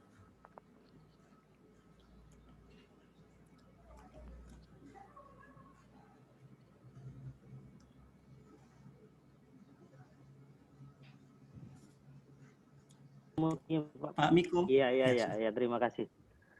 Terima kasih dengan Ibu siapa tadi? Marlina ya? Marlina Fitri yang sudah memaparkan rancangan proposalnya. Ada beberapa pertanyaan buat Mbak Marlina. Yang pertama, ini berkaitan dengan ketentuan akreditasi CAN dan ISO ya Mbak ya, laboratorium. Iya, kalau lab ya Pak, kan sama ISO. Jadi ini memang sudut pandangnya teman-teman lab dengan sudut pandangnya teman-teman kesling ya. Iya, nanti kita akan bekerjasama dengan kesling Pak untuk pengukurannya. Ya, oke. Jadi maksud saya seperti ini Mbak Marlina. Saya belum baca detail yang di latar belakang, cuman yang di latar belakang mohon disampaikan teknologi yang ada sekarang ini untuk pengelolaan limbah dari lab itu seperti apa? Pasti sudah ada kan hasil penelitian, kemudian mungkin jangan-jangan sudah ada produk jadi yang ditawarkan atau metode yang ditawarkan. Nah, kemudian kita bisa menyampaikan apa keunggulan kita dari penelitian yang sudah ada atau alat atau metode yang sudah ada. Sehingga ini menjadi novelty kita, kenapa kita melakukan penelitian ini, Bu Marlina. Jadi kita harus tegaskan itu benar-benar di latar belakang. Kemudian lagi yang perlu dimunculkan, jadi selain kita membahas tentang CAN dan ISO, kita juga yang tadi belum saya lihat di dalam paparan adalah berkaitan dengan sudah ada rujukan tentang kualitas baku air sungai yang diizinkan. Saya sempat cari Pak, kalau yang dari Perda Jateng sih Pak saya bacanya. Kalau COD 5 normal itu sekitar 30 mg per liter. Kalau COD 80 mg per liter. Itu sudah disampaikan di pustaka atau di latar belakang? Belum. Nah, itu harus disampaikan bahwa karena kan sebenarnya goal atau tujuan akhir dari proses filtrasi ini adalah kita menghasilkan air limbah yang bisa dibuang ke saluran yang ujungnya adalah menjadi sumber untuk air baku kan Mbak? Iya. Air baku. Nah, bisa di sini sebenarnya bisa diceritakan selain sudut pandang ISO, kita juga bisa kalau orang kesling bercerita tentang ini berkaitan dengan penyakit-penyakit yang ditimbulkan oleh limbah kan? Iya. Jadi baik itu limbah kimia maupun limbah mikrobiologi. Ini ada limbah mikronya atau khusus limbah kimia di sini? Khusus kimia, Pak. Oh, khusus kimia ya. Oke, Iya, berarti karena di bidang. penyakit-penyakit yang berkaitan dengan waterborne disease, tapi yang lebih fokus kepada yang sifatnya cemaran kimia. Iya, iya. Nanti bisa dimasukkan juga untuk memperkuat di latar belakang, Mbak. Untuk kalau syukur ada hasil penelitian serupa di tempat lain yang sudah sampai mendeteksi adanya dampak dari jika air limbah ini tidak dikelola. Jadi saya di sini memasukkan dua aspek ya Mbak ya. Jadi sudut pandang orang labnya untuk memenuhi CAN dan ISO, dan sudut pandang orang lingkungan yang berkaitan dengan kualitas air yang diizinkan untuk dibuang ke sungai. Kemudian saya minta tolong yang di roadmap-nya, Mbak. Roadmap penelitian.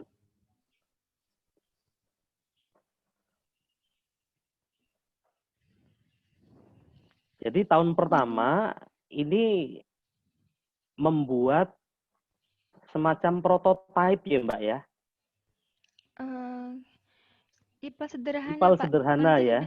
Ya, udah ada bentuknya, bukan. Oh, bukan, ya IPAL sederhana ya. Yang digunakan untuk menguji beberapa limbah dari lab ya. Ya. Untuk tahun keduanya?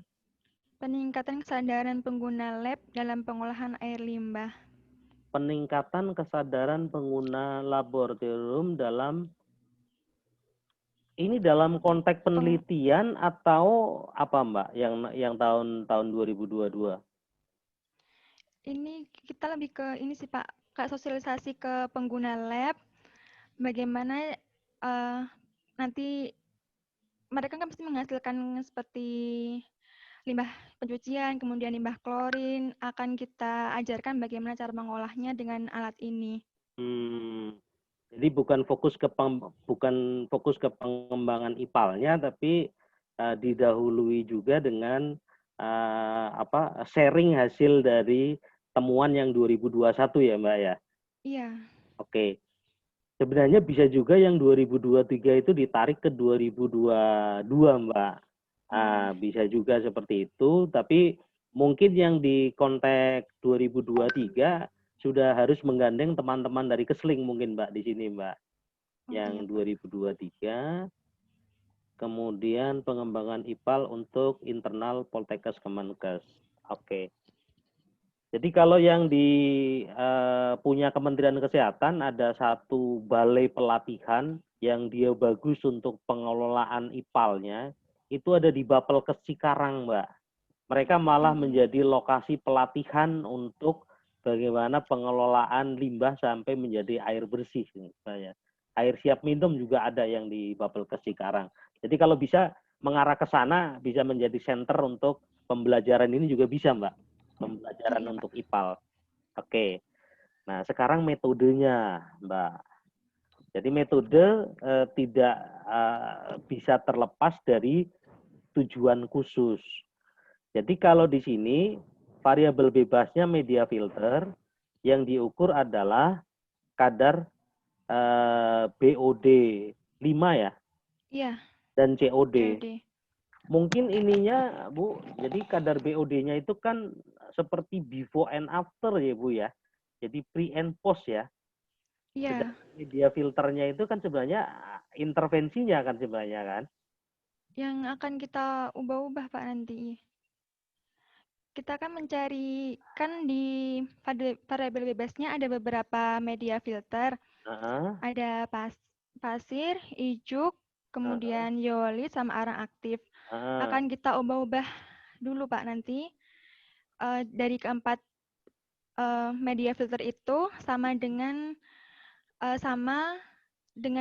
apa yang media filter yang kita campur-campur. Mana yang paling baik dalam menurunkan kadar BOD 5 dan COD. Jadi nanti yang akan kita pakai yang itu nanti di lab. Jadi unit analisisnya siapa, Bu?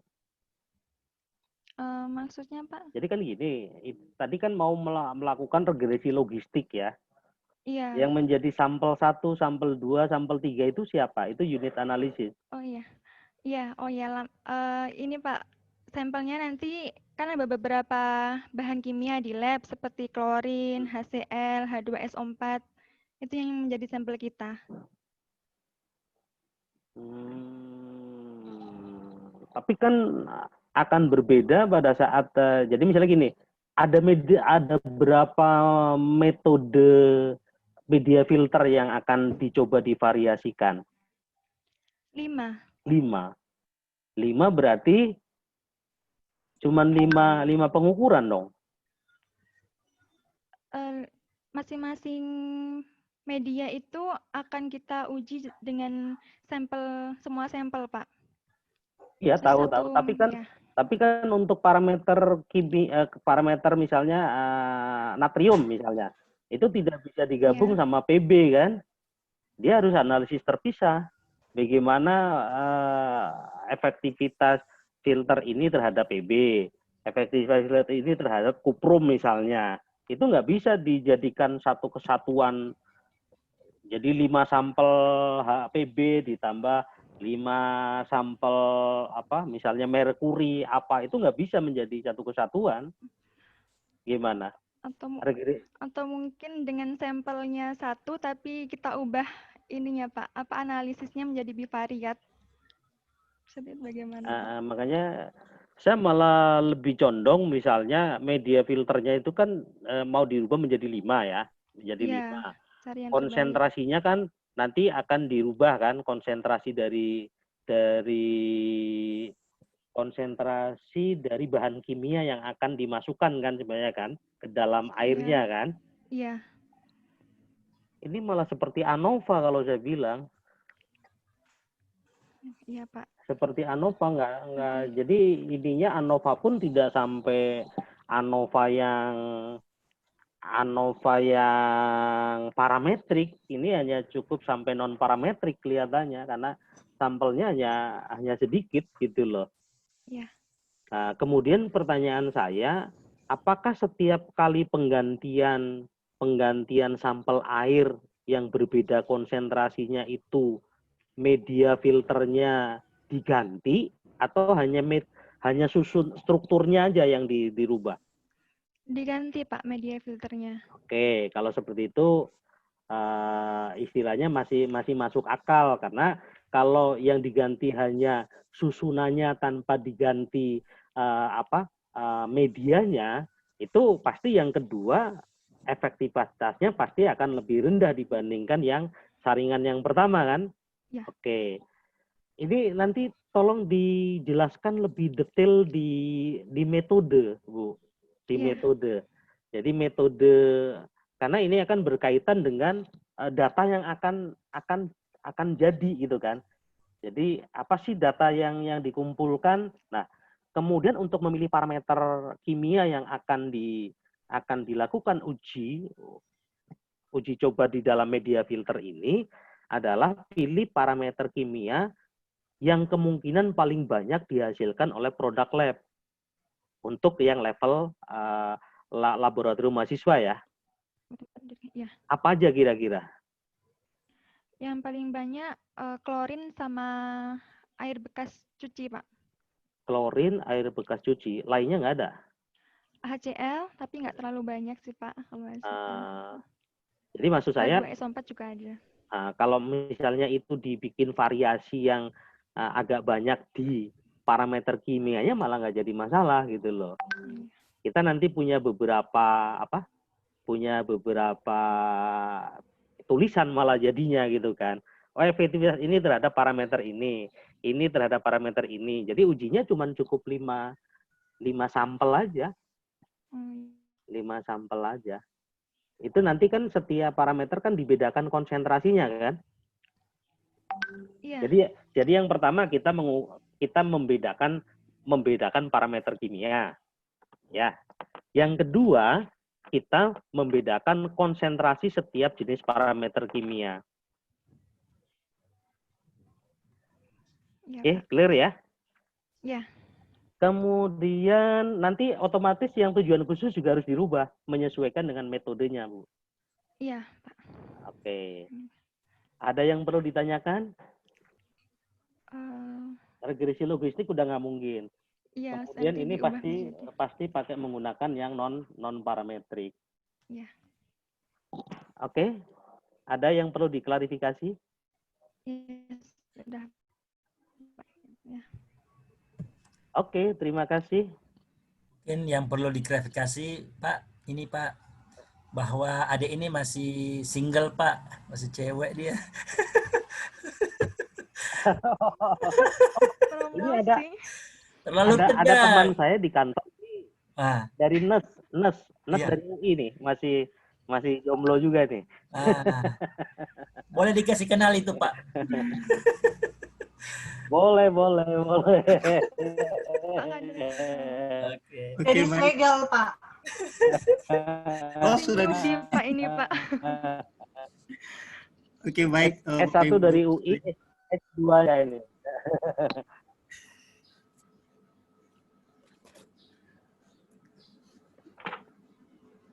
Halo. Oke. Baik, Bapak Ibu, sekarang kita akan beralih kepada presenter terakhir untuk sesi hari ini. Kepada Bapak Gusman, kami persilahkan. Baik, terima kasih Pak Kadar.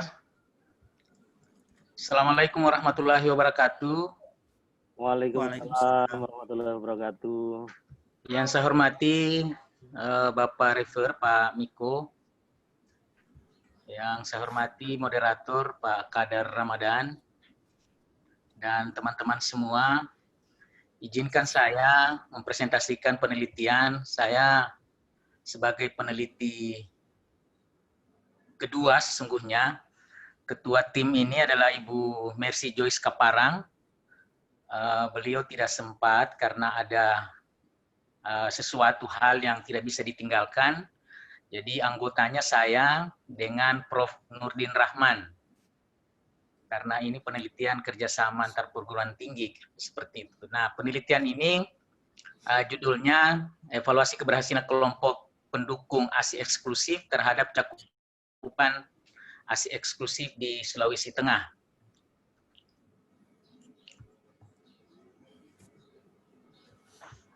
Adapun yang melatar belakangi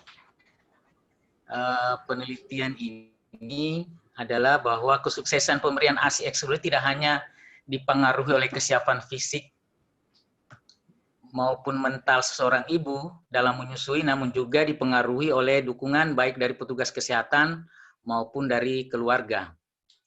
Kemudian angka kematian kematian bayi dapat dicegah salah satunya dengan pemberian ASI eksklusif.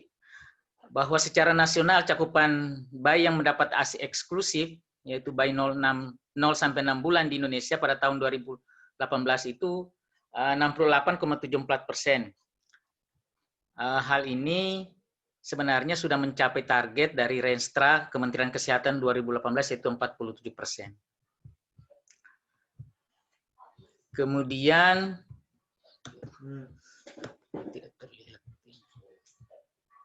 berdasarkan data yang diperoleh di Dinas Kesehatan Provinsi Sulawesi Tengah tahun 2000 menunjukkan bahwa cakupan pemberian ASI di Sulawesi Tengah itu sudah 57,7%.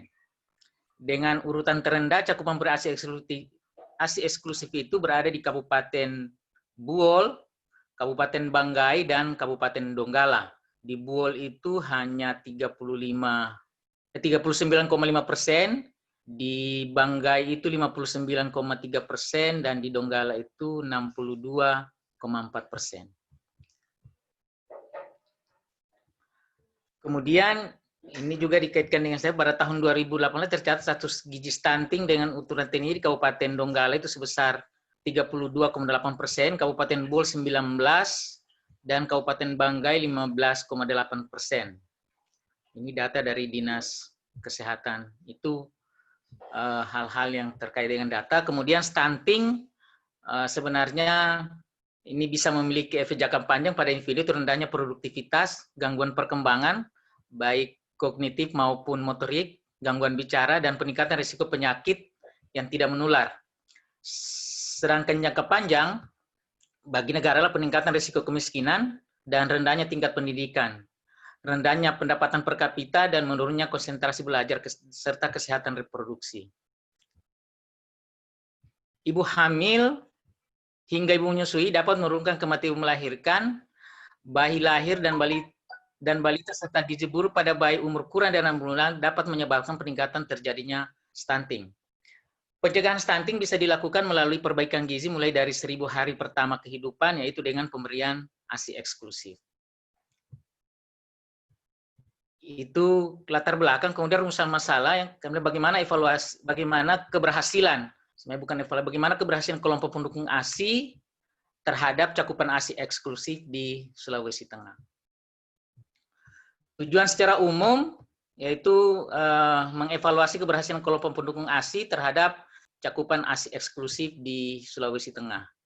Tujuan khususnya untuk mengevaluasi keberhasilan kelompok pendukung ASI di Sulawesi Tengah dan untuk mengetahui cakupan ASI eksklusif di Sulawesi Tengah.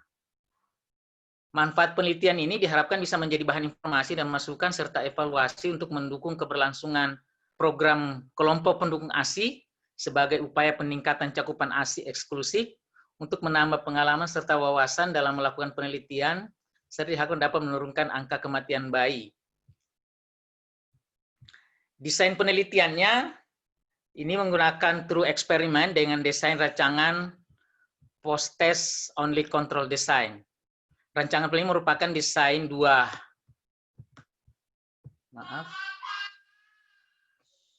kelompok yang dipilih secara random, satu kelompok berarti sebagai kelompok kontrol dan kelompok berarti sebagai kelompok eksperimen. Desainnya seperti ini, jadi dipilih secara random, kemudian ada treatment yang diberikan, kemudian dilakukan post-test baik kepada kelompok eksperimen maupun pada kelompok kontrol. Populasinya, penelitiannya adalah semua ibu hamil trimester ketiga sampai dengan menyusui bayinya di usia 15 hari. Ya, ini mungkin nanti bisa diberikan pertimbangan juga, karena kalau sampai 6 bulan mungkin akan makan waktu yang cukup lama mengingat waktu penelitian yang terbatas. Direncanakan diambil 3 kabupaten yang terendah tadi, Kabupaten Banggai, Donggala, dan Buol. Sampelnya dalam penelitian adalah ibu hamil seperti tadi di 3 kabupaten. Nanti secara detail ada di dalam proposal di masing-masing kabupaten itu sudah dihitung sedemikian rupa. Di Banggai itu ada 26, di Buol 10, dan di Donggala itu 20.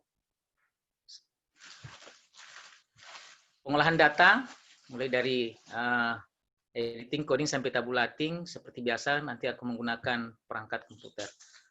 Itu secara singkat penelitian, ini biaya yang kami rencanakan, kemudian ini jadwal, dan kami tidak ini outputnya ya pasti mungkin minimal kita bisa submit di jurnal untuk dipublikasi, dan yang lain mungkin karena ini ada pendampingan, mungkin ada hal-hal lain yang bisa kita hasilkan, misalnya terkait dengan buku saku terkait dengan pendampingan kelompok pendamping ASI tadi. Itu barangkali Pak, mohon masukan untuk perbaikan. Seperti saya yakin bahwa ini masih banyak kekurangan atau mungkin masih banyak informasi yang harusnya bisa kami sampaikan di dalam proposal ini yang belum kami muat. Kami mohon masukan-masukan dari reviewer Pak Miko. Untuk itu kami ucapkan sebelumnya terima kasih. Itu barangkali sementara saya kembalikan kepada moderator. Terima kasih. Assalamualaikum warahmatullahi wabarakatuh. Waalaikumsalam warahmatullahi wabarakatuh. Langsung Pak Miko. Ya, terima kasih Pak Gusman yang sudah memaparkan proposalnya kelompok pendukung ASI eksklusif di Sulawesi Tengah. Jadi yang pertama, saya ingin mengetahui siapa sih kelompok pendukung ASI eksklusif ini? Mungkin bisa dijelaskan Pak, langsung saja. Ya, jadi ini kita bentuk sesuatu kelompok, ada masyarakat tertentu di di suatu tempat, kelompok itu kita bentuk, misalnya ada kader mungkin, kemudian ada ibu-ibu PKK yang secara khusus dia mendampingi, karena ini dilihat bahwa banyak hal, kenapa dari Ibu Hamil trimester ketiga, karena kadang-kadang begitu bayi itu lahir, biasanya di kita terutama di kampung-kampung itu langsung diberikan sesuatu, misalnya dikasih madu kah, dikasih pisang, sehingga ini perlu didampingi, sehingga nanti harapan kita betul-betul dia hanya mendapatkan ASI secara eksklusif. Seperti itu Pak Miko. Oke. Kemudian pertanyaan saya, nanti akan dibagi menjadi berapa kelompok, Bapak? Ini ya, kan jadi, dampingi sama yang tidak didampingi. Iya, bagaimana gitu, Pak? Jadi kalau melihat desainnya, Bapak kan ada kelompok kontrol ya Pak ya? Iya. Jadi berarti nantinya Bapak melakukan penelitian itu kan ada di Buol, ya? Iya. Sama Donggala ya? Iya, Donggala, Mabanggai. Iya, ada 3 wilayah ya Pak ya? Iya. Ada 3 wilayah. Kemudian pertanyaan saya, tadi jumlah sampelnya 26, 10, 20. Iya, ya, 50 sekian Pak, 59. 59. Ya. Ini berarti baru kelompok yang dilakukan intervensi ya Pak ya? Yang didampingi? Iya, jadi masing-masing nanti misalnya kalau Buol itu 20, Bangga itu 26, kelompok intervensinya, nanti 26 juga kelompok kontrolnya Pak. Oke. Kemudian yang 10 juga nanti 10. Iya, seperti itu ya. Oke. Ya. 20 juga jadi 20. Ya. Kemudian karena tadi Bapak menyampaikan bahwa yang akan dijadikan pendamping adalah bisa kader, bisa ibu PKK atau siapa yang direkomendasikan di setiap wilayah. Apakah kita sudah yakin dengan standarisasi dari jenis yang tadi ada kader, ibu PKK, kira-kira homogen nggak Pak? Aduh, suaranya putus-putus Pak. Hilang suara malah. Saya seperti ini Pak. Jadi misalnya, halo? Ya. Jadi maksud saya gini. Ya, sudah ada lagi Pak Miko. Ya, jadi kalau intervensi itu kan yang mengintervensi kan harus terstandar ya Pak ya, harus terstandar. Jadi pertanyaan saya, jika yang melakukan intervensi itu berbeda-beda, gimana kita bisa menjamin bahwa yang melakukan intervensi itu homogen? Maksudnya kelompok pendukung tadi Pak? Kelompok pendukung tadi. Jadi misalnya kader, mau kita bandingkan sama ibu PKK, tapi nanti analisisnya menjadi satu kelompok kan kalau di dalam penelitian ini kan, karena dia nanti analisisnya kan antara yang ada pendukung dengan yang tidak ada pendukung. Kita di sini tidak membedakan apakah jenis pendukung tadi juga akan membedakan hasil dari cakupan ASI eksklusif. Gimana tanggapan Bapak? Ya, jadi rencana kita mungkin Pak itu kelompok pendukung itu kita berikan semacam pelatihan dulu. Bahkan kalau mungkin kita rencanakan juga membuat semacam buklet gitu, buku saku gitu untuk mereka sehingga mereka punya pedoman untuk melaksanakan pendampingan itu. Kalau misalnya saya usul ini ya Pak, Ya, siap Pak, siap. Kalau misalnya yang di Banggai, yang dominan sebagai pendukung misalnya kader, udah kita tetapkan aja bahwa yang di Banggai kita pakai kader. Ya. Yang di Donggala mungkin ibu PKK yang dominan, udah kita pakai ibu PKK. Yang di Buol yang dominan mungkin petugas yang lain lah, yang petugas yang lain yang bisa kita anggap sebagai pendukung. Maksud saya gini Pak. Jadi kita membedakan, jadi misalnya yang di Banggai itu kader, yang dimulai kader itu jumlahnya 60 Pak, tapi kontrolnya juga 60 Pak. Oh gitu. Yang di Donggala juga 60-60. Yang di Oh, jadi 3 itu 60-60 gitu maksudnya, Pak? Ya, iya. Atau nanti diturunkan lagi, Pak. Misalnya nggak 60 lah, ya mungkin 30-30 gitu, Pak. 30, 3. Jadi nanti di sini selain kita bisa menjawab tentang peran dari pendukung ini masing-masing, di dalam konteks, ya, dengan profesi yang berbeda, dengan background yang berbeda gitu maksudnya, Pak ya? Betul, ya. Jadi, ternyata memang metode saya, jadi dengan metode saya, metode saya kan berarti substansi yang akan kita latihkan kan, Pak, kan? Iya, iya. Nah, metode saya itu dipakai oleh siapapun jalan. Oh, iya, iya. Nanti kan kita bisa membandingkan kan antar wilayah tadi kan, Pak. Jadi selain dengan background kadernya juga, dengan background pendampingnya juga, Pak ya. Background pendamping, dan juga kita membedakan antara yang didampingi dan yang tidak didampingi. Iya. Atau ya. Iya, Pak. Kita langsung nggak usah pakai kontrol, bisa juga ada alternatif. Kita nggak usah pakai kontrol, semua kita ada pendamping. Tapi pendampingnya yang bermacam-macam. Oh berarti yang divariasikan pendampingnya, Pak, background pendampingnya. Bisa, iya, bisa seperti itu. Bisa seperti itu. Jadi maksud saya penelitian kan bisa menggunakan metode yang bermacam-macam. Yang penting kita bisa menjelaskan apa keunggulan dari metode yang akan kita gunakan, termasuk juga ketersediaan dana kan otomatis kan, Pak kan. Nah, oke. Kemudian di dalam desain tadi, ini bukan desain true eksperimen, Pak. Iya. Karena kita tidak bisa mengendalikan faktor perancu, Pak. Oh iya. Jadi ini menggunakan desainnya adalah kuasi eksperimental. Kalau tadi kita sepakat adalah semuanya intervensi, maka kuasi eksperimen dengan intervensi yang 3 intervensi yang berbeda. Tapi kalau kita menggunakan kontrol, berarti kuasi eksperimental dengan menggunakan kontrol. Jadi terserah nanti Bapak menentukan yang mana yang akan dipilih, apakah lebih konsentrasi pada variasi dari yang melakukan pendampingan.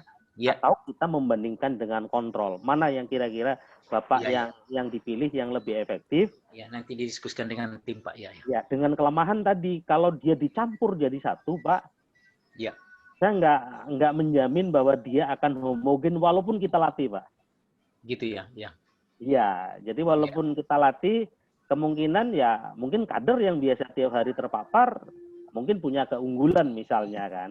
Iya, betul, Pak. Tapi ibu PKK mungkin karena ibu-ibunya pejabat mungkin ya, dia pendidikannya tinggi dan sebagainya, tapi mungkin dia dengan kesibukan pekerjaan yang lain, dia nggak rutin melakukan pendampingan.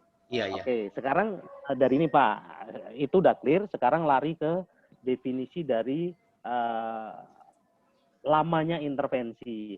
Ini kan dari mulai trimester ketiga sampai kehamilan sampai melahirkan 15 hari, Pak. Sampai 15 hari, ya maaf. Sampai 15 hari. Jadi kita harus mendefinisikan kenapa kita menetapkan 15 hari. Oh gitu ya. Jadi nggak apa-apa kita menggunakan definisi operasional. Dalam konteks ini, ASI eksklusif yang dimaksud adalah tidak sampai 6 bulan, tapi sampai 15 hari. Nah, tapi ini harus didukung juga.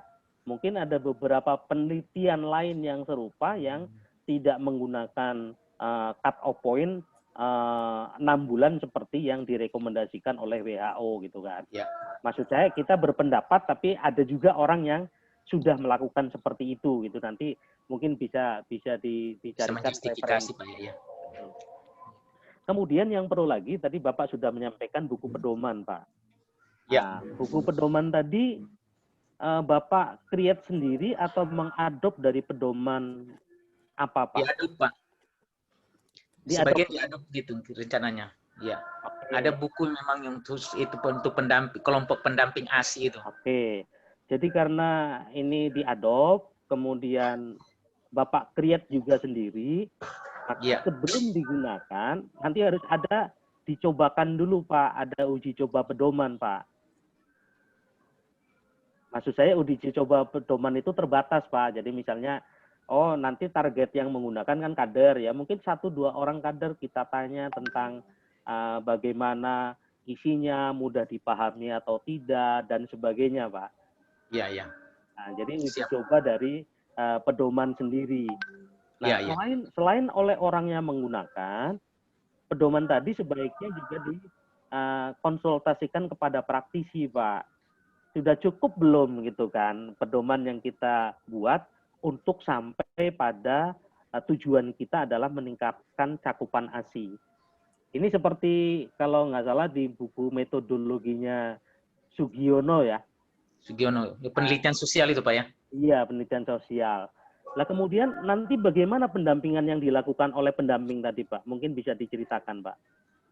Ya, jadi kita sudah tentukan mereka, jadi mereka sudah misalnya satu pendamping itu yang sudah kita ini mendampingi 2 atau 3 orang ibu hamil yang sudah ditentukan, kita kerjasama dengan bidannya, nanti mereka memantau seterusnya mulai dari trimester ketiga itu sampai dia melahirkan, kemudian apakah dia memberikan ASI eksklusif atau tidak. Oke, pemantauannya tadi ditentukan waktunya 1 minggu sekali harus berkunjung, 2 minggu sekali, atau terserah dari si pendamping. Ya. Kalau saran saya sih, karena ini kita mencari metode ya Pak ya, kalau bisa terstandar Pak, terstandar gitu kan. Jadi misalnya ada kunjungan yang rutin, misalnya mau 1 bulan sekali gitu kan. Nah kemudian pada saat kunjungan itu harus nanti yang pendamping tadi harus punya catatan Pak, catatan tentang pendampingan yang dia lakukan Pak. Iya. Ini untuk mengontrol kualitas dari intervensi Pak. Nah, kemudian pada saat pendampingan, apa yang dia lakukan? Itu harus jelas tertuang di dalam metode pendampingan, Pak. Jadi pendampingannya apakah cuma ngobrol, atau harus menjelaskan, membaca buku 1 per 1, atau apa, itu harus jelas, Pak. Maksud saya gini, antara orang yang di Donggala sama yang di Buol, nanti sama Pak, dia perlakuan intervensinya. Kita kan hanya membedakan orang yang mengintervensi kan. Perlakuan itu harus standar Pak. Nah, Oke. Berikutnya lagi adalah yang tadi sudah ketemu metodenya ya Pak ya. Cuman kita serahkan kepada tim untuk menentukan apakah memilih membedakan jenis pendampingan atau kita menganggap bahwa semua pendamping sama, kita bandingkan dengan kontrol saja. Kemudian di tujuan khusus itu kan Bapak melihat nanti akan dirubah sesuai dengan kerangka konsep dan metode yang tadi desain yang menyesuaikan Pak ya. Analisisnya juga sama Pak. Jadi nanti bisa jadi analisisnya pakai ANOVA atau menggunakan ANOVA kalau lebih dari dua kelompok dan seterusnya. Iya. Kemudian tadi pedoman intervensi harus jelas, kapan dilakukan, waktunya, caranya dia melakukan intervensi seperti apa, pelatihan yang diberikan kepada pendamping seperti apa yang Bapak lakukan, itu semua tahapan itu nanti akan muncul di dalam buku saku intervensi Pak. Kalau bisa nanti yang kadernya itu dibawain buku saku intervensi Pak kalau bisa Pak. Iya. Di dalam buku saku tadi termasuk di dalamnya adalah checklist untuk kapan dia melakukan kunjungan, nanti ditandatangani oleh responden bahwa memang pendamping itu datang, apa yang dilakukan itu berkaitan dengan kualitas dari atau validitas dari intervensi yang kita lakukan. Barangkali dari saya itu mungkin ada klarifikasi dari Bapak. Ya, siap Pak. Ini karena saya lihat banyak sekali. Insya Allah nanti akan coba kita ini Pak Miko. Dan mudah-mudahan Pak Miko kalau misalnya kita hubungi tidak keberatan untuk bisa menginikan kembali proposal kita ini Pak. Insya Allah siap. Insya Allah siap. Ya, dan nanti akan saya coba sampaikan kepada teman-teman tim Pak Ibu Mercy dan Prof Nurdin untuk memperbaiki dan menyampaikan saran-saran dari Pak Miko tadi. Terima kasih banyak Pak atas sarannya. Sama-sama, Pak. Saya sangat apresiatif untuk Bapak karena sudah memberikan banyak hal terkait dengan ini. Akhirnya variasinya lebih banyak, Pak. Ya, kemungkinan untuk publikasi lebih bagus dan kemungkinan memberi masukan kepada kementerian, intervensi yang spesifik, yang lokal spesifik itu menjadi ada gitu loh, Pak. Insya Allah, Pak. Iya. Ya. Ya. Oke. Terima kasih Pak Miko. Sama-sama. Assalamualaikum. Waalaikumsalam warahmatullahi wabarakatuh. Oke, baik. Dengan selesainya presentasi dari Pak Gusman, maka sesi hari ini telah selesai. Mungkin ada yang mau disampaikan Pak Kapus, Pak Fahmi? Oh ya, ini mungkin yang terakhir Pak ya? Ya, sudah selesai. Oke, baik. Terima kasih. Di sini kita persiapan untuk sholat asar. Saya kira apa yang disampaikan untuk hari ini luar biasa. Dan insya Allah besok kita akan masuk lagi Bapak di posisi jam 9 waktu Indonesia Tengah. Jadi jam 8 waktu Indonesia Barat ini. Kalau tadi kami nama peneliti sudah siap di kantor ya. Nimada Rihla dan Niluh Nita Silvia dan seterusnya. Iya. Mungkin besok agak karena jumlah peneliti untuk besok itu 12 dibanding hari ini hanya 10. Mungkin waktunya diatur antara 20. Jangan terlalu lama ya Pak. Saya kira demikian dari kami Bapak. Link untuk besok sudah kami kirimkan kepada Bapak Miko Hananto dan kepada teman-teman lain yang akan tampil besok. Demikian. Terima kasih Pak Kadar. Oke, terima kasih. Siapa Ojon izin live. Terima kasih Pak Miko. Yo, terima kasih. Assalamualaikum. Waalaikumsalam warahmatullahi wabarakatuh. Bapak. Terima kasih. Terima kasih Pak Fahmi, terima kasih Pak Kadar, terima kasih Bu Kajur.